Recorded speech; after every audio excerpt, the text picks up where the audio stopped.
Okay, so on to the gyro menu. Now I'm going to let you know, there's a lot of settings and whatnot you can do in the gyro menu. You can make it super simple, or you can make it overly complicated.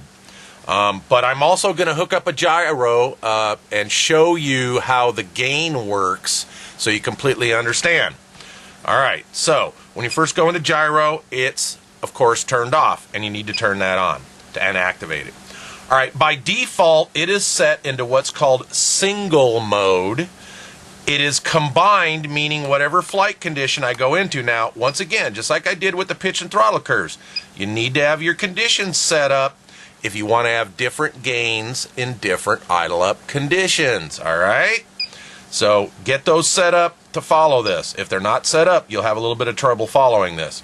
So once again, this combined separate allows you to set up different gains for your different conditions. So for instance, if I separate normal and I give some percent and then I go into idle up, you'll see the percent changes back to the 50 that I had. And if I want a different idle up there, I separate that, and let's say I want something like this, so that, you know, normal's 54, idle up's 44. Alright, so that's what that's all about.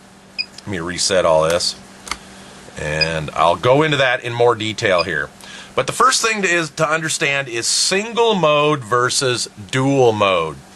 In single mode, it works like a JR radio. So you guys coming from a JR radio, everything 50 is basically zero gain to your gyro.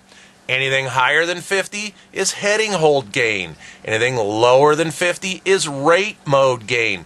Very much like a JR radio, okay?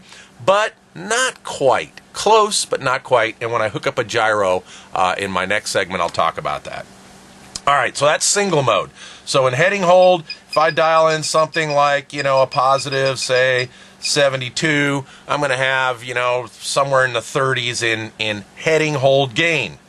If I go below 50 to something like, you know, 31, I'll have some value in rate mode gain. So understand that, very much like a JR radio or a Spectrum radio. Alright, dual mode. Dual mode, let's turn that on. Dual mode now works like a Futaba radio. You'll notice I have this normal, which means any number I give here will give me a rate mode or normal mode gain. I can never go into heading hold unless I change this to a T-lock, tail lock, which is AVCS or heading hold mode. Now whatever value I have here is my heading hold gain. But unlike Futaba, when you're in T-lock mode or GY mode on Futaba, whatever number is here is what your true gain is to your gyro.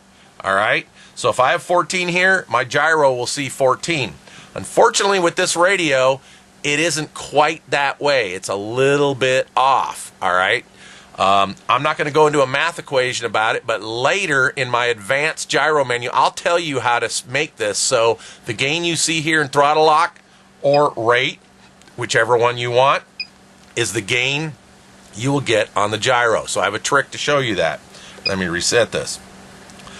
Alright, so understand, single mode, if you're coming from a JR radio and you want it to work like your JR gyro menu, then you'll leave this in single mode and you'll be able to adjust your gain, and it'll be very similar to you coming from a JR radio.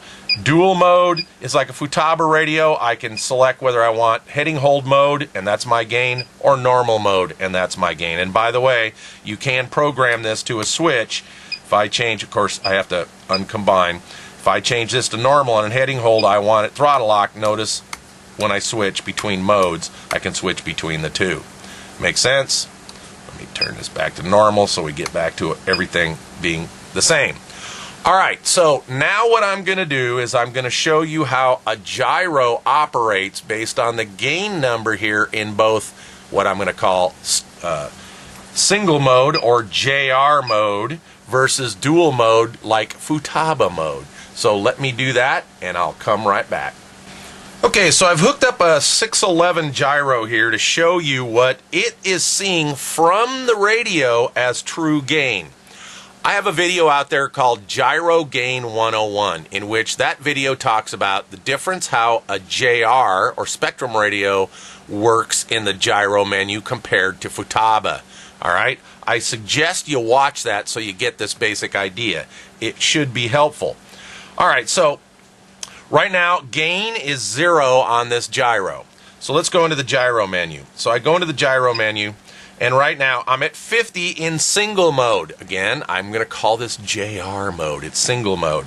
So as you see, if I decrease the number below 50, this gyro is showing an N. This is a 601 N for normal mode with 8. Of course, you'll see I don't have 8 here, so there's a little bit of math to do. And in my Gyro Gain 101 on JR radios, I tell you it's 1.44 times your number. So a prime example, in heading hold mode, if I was to set to 60, all right, on a JR radio, I would take 60, I'd subtract that 50, that'll give me 10, multiply 10 by 1.44, and I should get the gain here. And on a JR radio, this would be 14. 1.44 times 10% is 14. On this radio, it's slightly different. It's about 1.5 on this radio.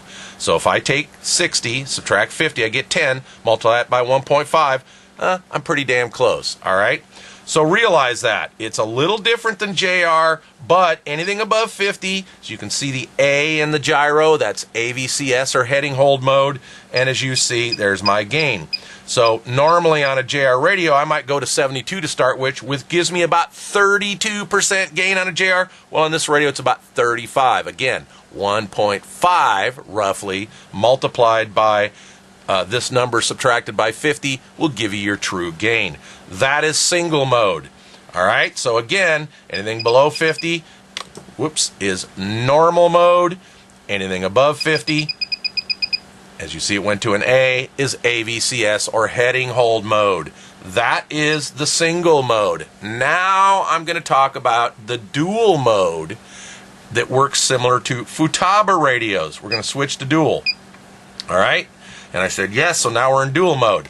Got 0% gain. As you see, the gyro shows 0% gain, right?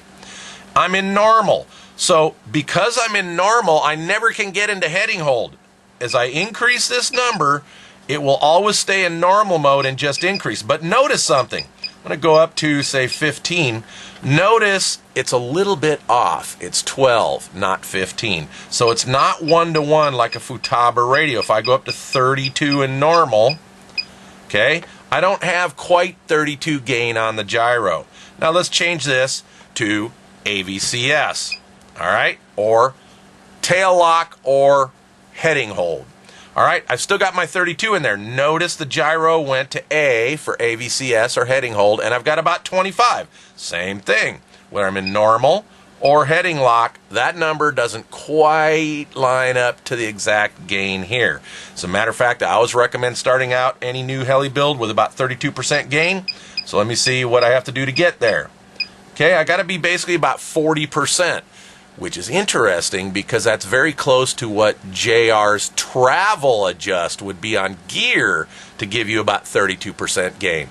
So I want you to be aware, this number does not totally represent the true gain that your gyro is seeing, whether you're in single mode or dual mode.